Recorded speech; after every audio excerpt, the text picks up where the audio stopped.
Thanks for joining me for this edition of the Author's Corner, brought to you by KNEO 91.7 FM The Word. I'm Roberta Foster, and today I welcome Laura Frantz to Author's Corner.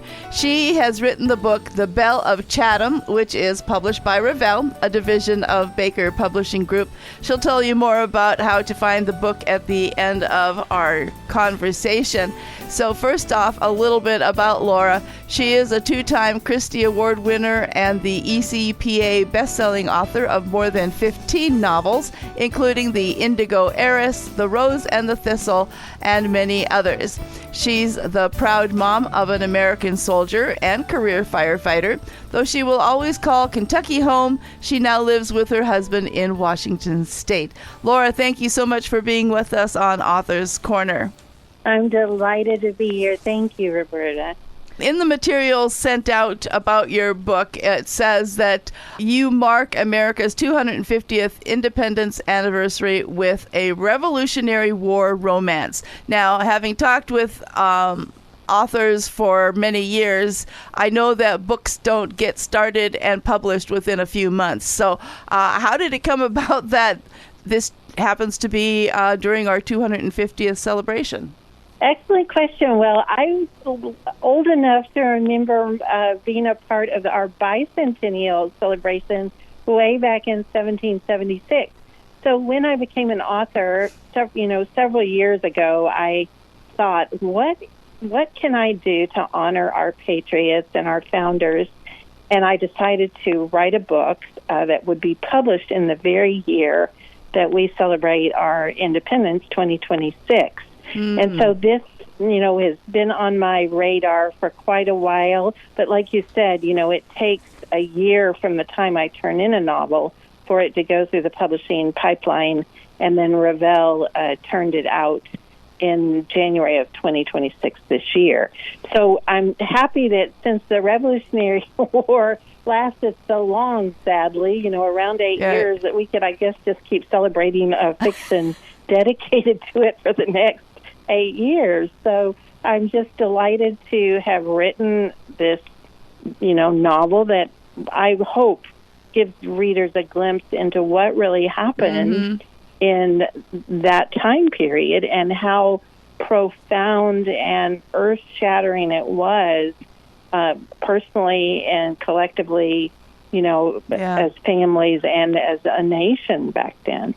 Well, one of the things about your book is that you have a family where not all members of the family support the same cause. Did you, in your research, come to find that was frequent, or did you make it up for the story? Well, it was frequent, and it was odd. A lot of people might think that, everybody in America at that time period were patriots. That was not the case. A lot of people wanted to just be neutral and be left alone.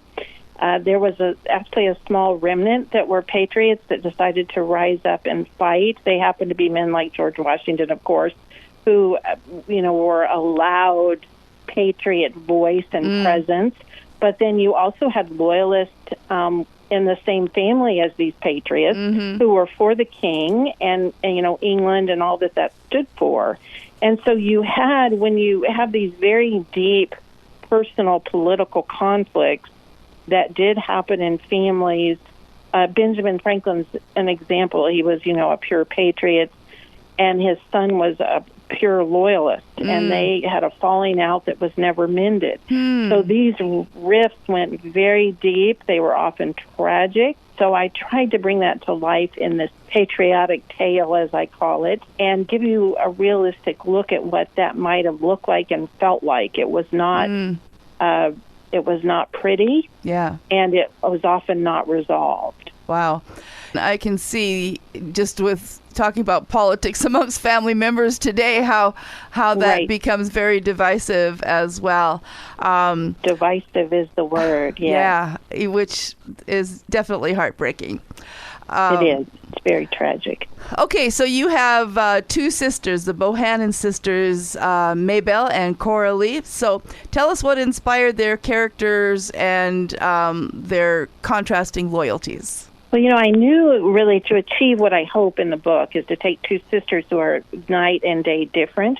I had written in the Indigo Heiress last year about two sisters who have quite a warm, close relationship, and I thought, this book is going to feature two very contrasting personalities. I mean, they look nothing alike. They have very little in common, these two sisters, Coralie and Maebel. And one is a beauty and one is not.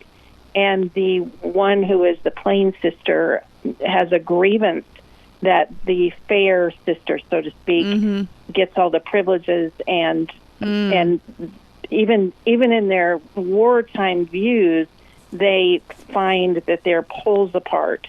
And that is a realistic setting, I think, like today, even like you said, today. And so it made for more historical fireworks in the novel, that's for sure. And it was very hard to write about. I've had some readers who say she was a difficult character, one of the sister, but realistic. But I like to add that though the story is probably one of my realistic novels, I always thread it with hope, and it has a happy ending.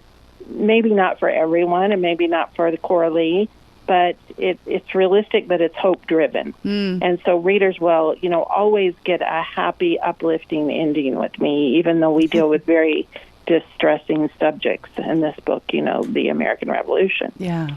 Well, we'll chat a little bit more with Laura Frantz in just a moment. We're talking to her about the book, The Belle of Chatham, which is published by Revell, a division of Baker Publishing Group. And you're listening to Author's Corner. I'm Roberta Foster. As you mentioned, you incorporate hope into your books. Are there other faith elements that you like to include or that you intentionally included in this book? Well, I sign all my books with Psalm 139, which my mother and I memorized together when I was a child. And that has such significance for me personally as an author, but it really seemed to fit the Belle of Chatham particularly, because in Psalm 139 it talks about your entire life from birth to death. And in this novel, I hope readers come away with the sense that God is with them no matter what they face. We all have we're not fighting the American Revolution anymore. We are at war presently, but, we have personal battles on an ongoing daily basis. And I hope readers see that we have reason to hope and not despair, that God, as he wrote to us in Psalm 139, there's a plan and a purpose for our life. From birth, the womb, till our date of death, he has written our personal stories, and they are to be lived and filled with hope. Well, you have a portion of your book that will have people realizing that May's journey teaches us about the personal cost of standing up for one's belief, and that may be war-related as far as standing up for her beliefs, but in today's society, we have to be willing to stand up for our beliefs in Christ, don't we? Yes, it's so critical. I don't know that there's ever been a time, at least that I've lived through, where it's more important to stand for truth and be vocal about it, because there's a quote, and I'm not saying it correctly, but something about it, when good men stay silent, that's all it takes for the bad to prevail. Right.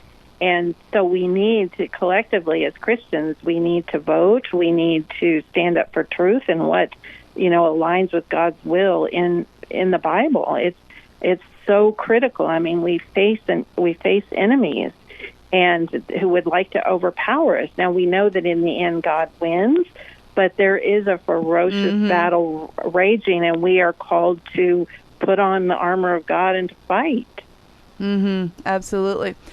So I've started reading, haven't completed it yet, but I've started reading the book, and we're getting to the point where Maebel realizes that her sister is taking action that causes her to create this divisiveness in the sisters to be much wider. Right. In the book, how do you write about maintaining a family relationship, or was it possible to maintain a family relationship once Maebel found out about that Coralie was doing? It was very difficult, and it was difficult because I don't have a sister. I only have a brother. Okay. So trying to play out that sister dynamic that was contentious to make it believable was a challenge. There is a point where May, as you are reading, I hope you can see, your readers see, that May is a believer.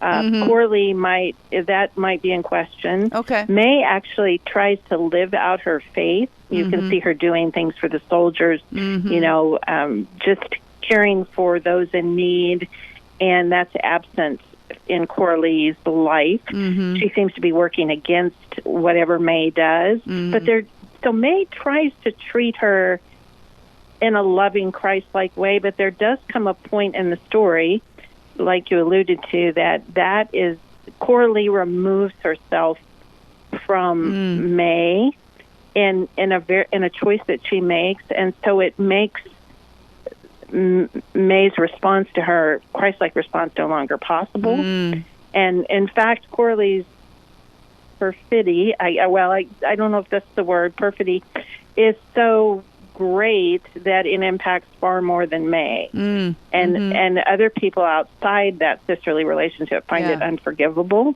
what Coralie has done, and a definite threat. So without giving spoilers, it seems, at first May was willing to give Coralie the benefit of the doubt, and she realized how deep the rot was, so to speak, later on as the story progresses. And sadly, that did happen back then. Yeah. And I tried to write it realistically without having lived it.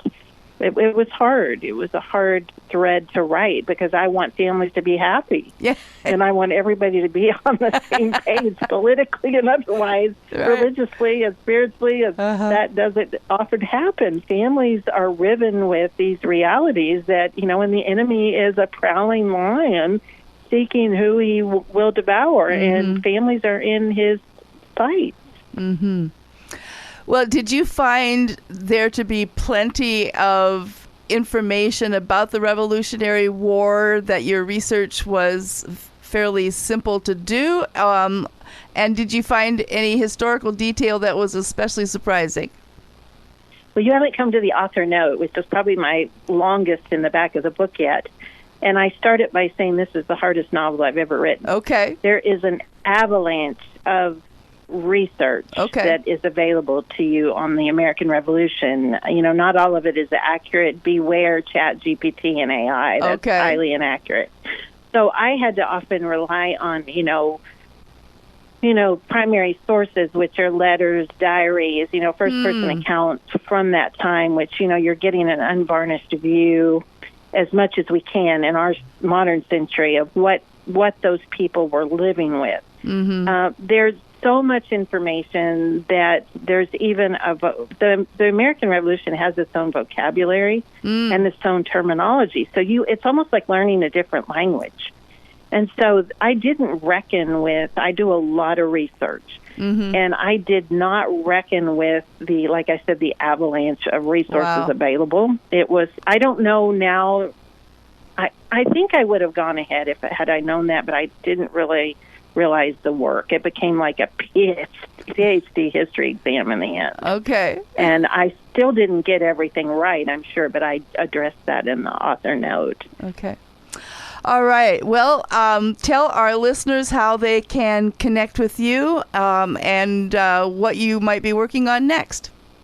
Oh, well, I love my reader newsletter and my website. So if you go to laurafrantz.net, you'll scroll down on that first to the homepage, and you'll see sign up for my newsletter, which I used to send seasonally, but now I send monthly. And I try to make it as delightful as possible and informative. I do a lot of book sharing. There's recipe. We're hosting a tour of sites like Colonial Williamsburg and Philadelphia in 2027. Oh, cool. So if anybody would like to join us then in the fall of 2027, you'll see that too on my website. The next book, I'm wildly diverging from my usual novel path by setting a book in London in 1798. It's called The Saint and the Spy, and it releases from Revell next January. So that's in the publishing pipeline right now. Well, that sure gets you out of a rut, doesn't it? Readers and author, yes. Thank you. Perfect.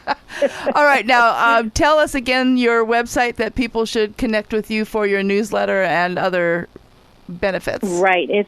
If you just Google or laurafrantz.net, it'll come right up. I love my website. It's beautiful design by Jones House Creative, and they keep it updated, and there's just several pages of my books and my personal kind of autobiography. I got a biography there, and I have a journal page. So if you enjoy reading about other authors or my works in progress, you can find that on my journal page. Okay. And there's a little place in the back where you can contact me if you have questions or thoughts, and I always welcome that. I love my readers. I'm very active on social media, and especially Facebook. I have an author page, and I'd love to see you there. All righty. So one more time, the name of the book is The Belle of Chatham, and I've been speaking with Laura Frantz, and her last name is spelled Frantz. And we certainly thank Revell for providing a copy of the book for us. And Laura, it's been a real delight chatting with you about The Belle of Chatham. You've made it just so enjoyable. I can't thank you enough, Roberta. And to our listeners, if you'd like to hear this interview again or share it with someone else, you can find it on your favorite podcast platform or just go through kneo.org. Thank you so much for tuning in. This is Roberta Foster on the Author's Corner. Join me again next time.